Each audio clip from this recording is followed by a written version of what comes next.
¿Por qué se producen los malos entendidos? Una de las consecuencias más claras de una comunicación ineficaz es el deterioro de las relaciones personales.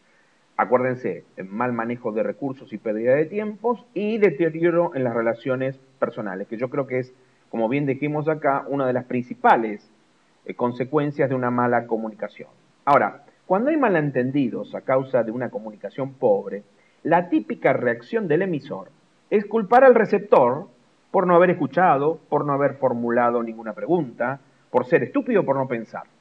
Por su parte, el receptor tiende a culpar al emisor por no haber expresado claramente lo que quería decir, por no haberlo hecho constar por escrito o por haber utilizado un lenguaje ambiguo o demasiado técnico. Entonces, cuando emisor y receptor se culpan mutuamente, suelen producirse roces y surgen sentimientos negativos muy fuertes que pueden durar mucho tiempo e interferir en la futura comunicación y relación laboral.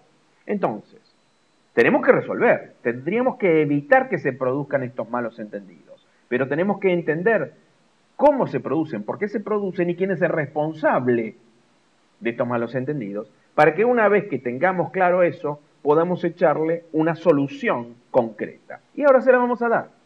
Nosotros hemos realizado una investigación para determinar qué porcentaje de fallos en el trabajo es resultado de una falta de comunicación.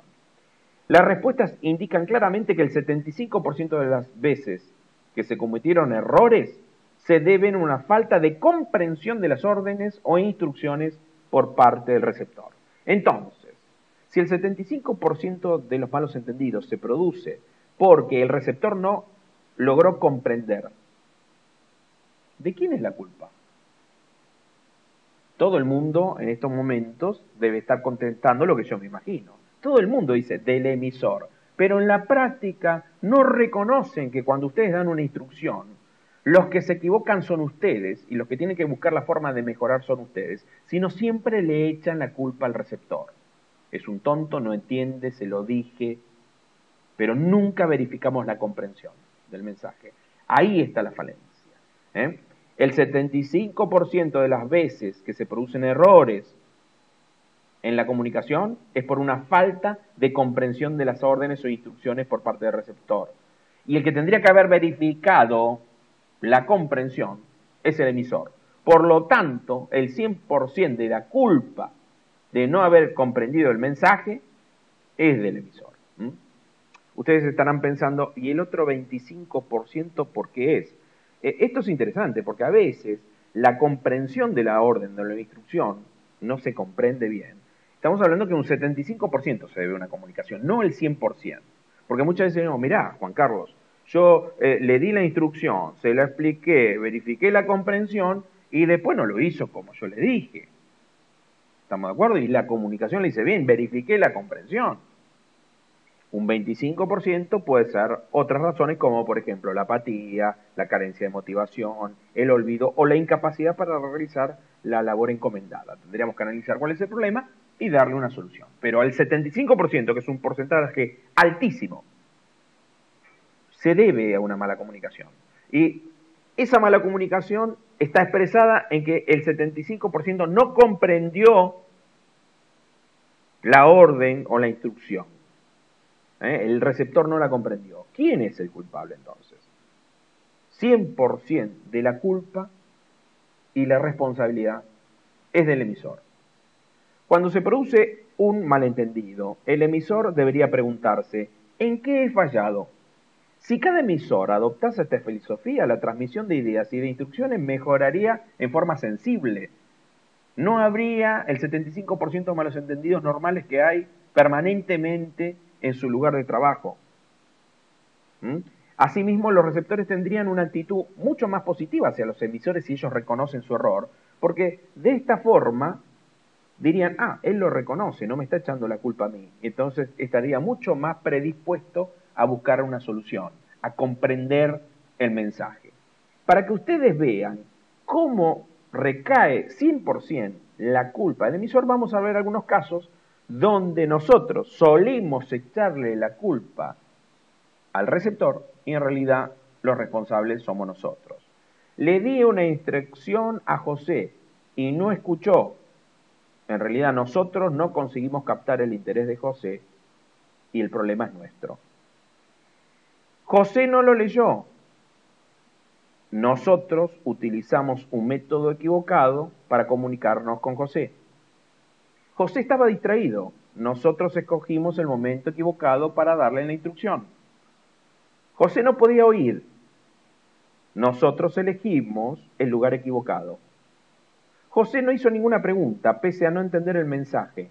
Nosotros no pudimos crear la atmósfera adecuada para que el receptor, en este caso José, se sintiese a gusto y planteara las preguntas adecuadas. Por lo tanto, siempre terminamos teniendo la responsabilidad nosotros como emisores. Entonces, ¿por qué la responsabilidad pasa por nosotros? Según el estudio, el 75% de las veces pasa por no haber verificado la comprensión del mensaje. 75% de las veces falta por no haber verificado la comprensión del mensaje. Cuando veamos los pasos de una comunicación eficaz, vamos a enseñarle cómo hacer la verificación del mensaje para poder lograr una comunicación eficaz. Pero es fundamental que previamente ustedes analicen que el 75% de las veces en que se produce una comunicación entre dos personas es deficiente esa comunicación porque realmente no aplicamos las técnicas adecuadas. Y el responsable 100% de ese problema es el propio emisor, el que da la instrucción, el que dice, el que transmite. Si todos reconociéramos esto, yo le puedo asegurar que en forma inmediata se resuelve la mayoría de los problemas de comunicación en el ámbito empresarial. Sería otra forma, seríamos mucho más eficientes y mantendríamos una relación espectacular con nuestro entorno laboral. Si en vez de decir, no, pero yo le mandé el mail, decir, no, a ver, un minutito, acá el error fue mío. Yo le mandé el mail, pero no verifiqué que lo haya recibido ni que lo haya comprendido. En vez de decir, no, yo no le pude vender por precio, vamos a decir, no, yo no apliqué bien la técnica adecuada para convencerlo del valor que tiene mi propuesta. El problema fue mío, que soy el emisor. Esto genera un nivel de autocrítica positivo para que yo aprenda y mejore y busque alternativas diferentes para lograr que la comunicación sea efectiva. Esto es básico para aprender técnicas, básico para generar buen ambiente.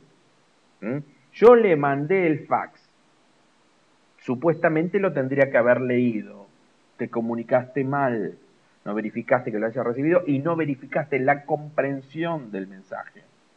¿Estamos de acuerdo? Entonces, saber que el secreto o la frutilla de la torta es la comprensión del mensaje y que la mayoría de veces, para no decir el 100%, el problema es el emisor, nos permite ya hacer el nivel de autocrítica necesario como para que podamos mejorar nuestras técnicas de comunicación.